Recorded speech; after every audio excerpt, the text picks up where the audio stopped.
Our S3s and S4. Your workbook begins from equations overlying.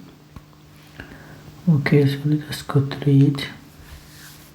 So for equations overlying, we have that a straight line passes through this point and has a gradient of this. Write down the equation overlying in the form that. So therefore my solution is going to be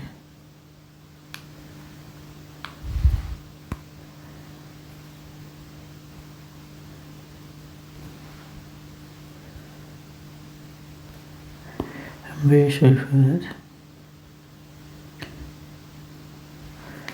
So therefore my solution is going to be passes through this point 1 negative 4 and the gradient m is equal to 3. So the equation of the line is going to be given by, so we know that this is x, this is y. So you have to substitute it in this expression, mx plus c. So when you substitute, my y is negative 4, my x is 1. So this is 1 times, my m is 3 and my x is 1 plus c. So this is negative 4 equals to 3 plus c. So therefore my c equals to negative 4 minus 3. So therefore my c equals to minus 7.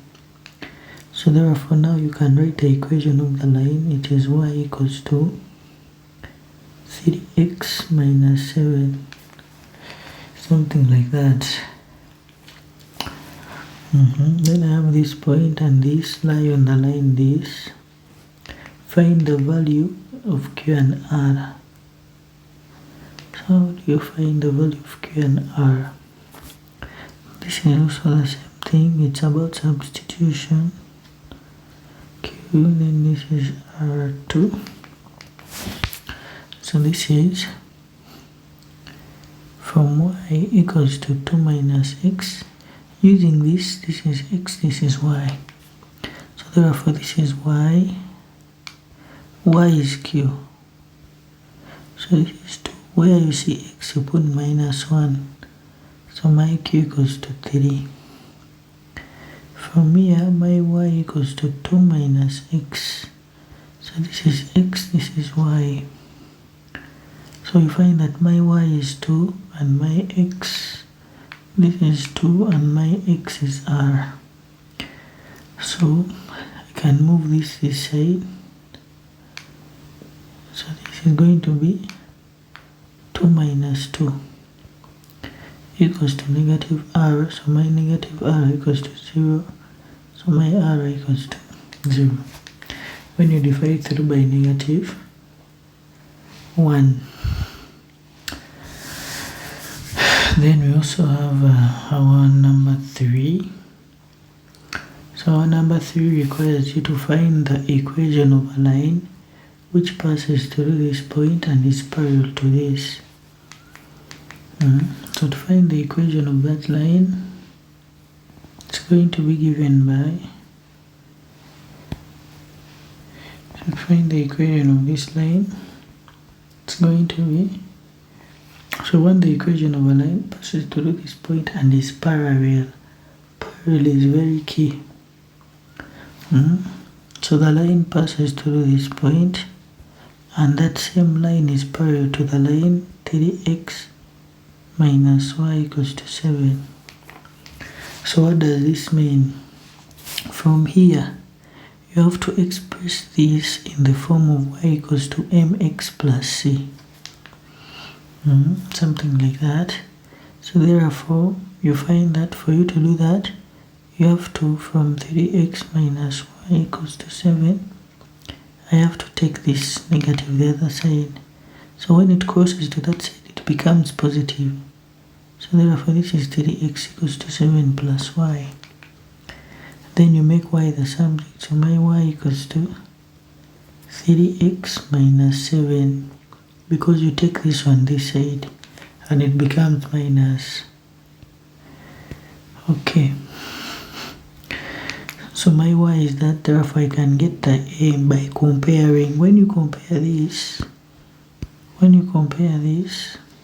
and this, you see that m equals to 3. So since our m equals to 3, what do?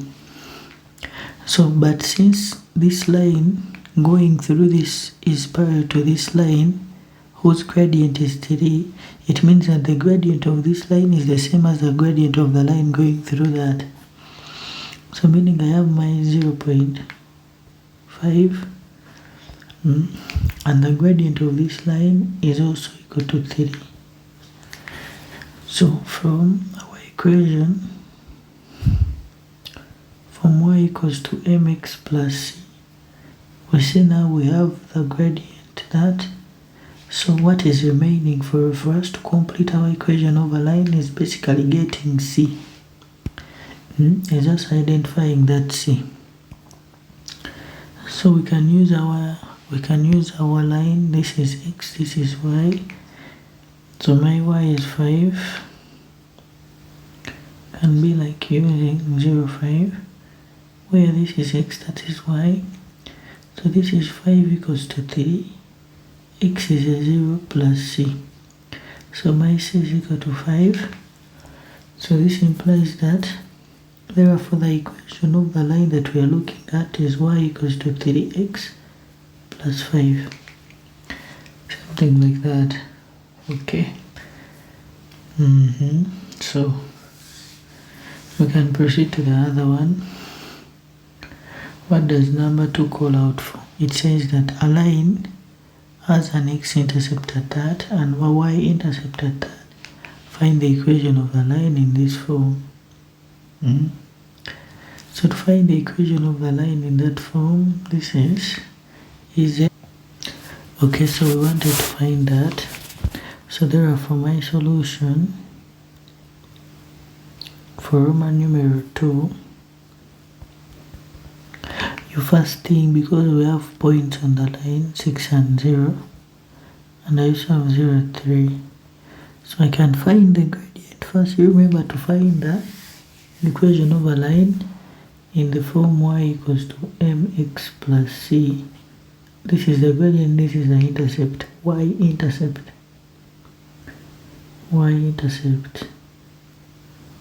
So you should keep that in.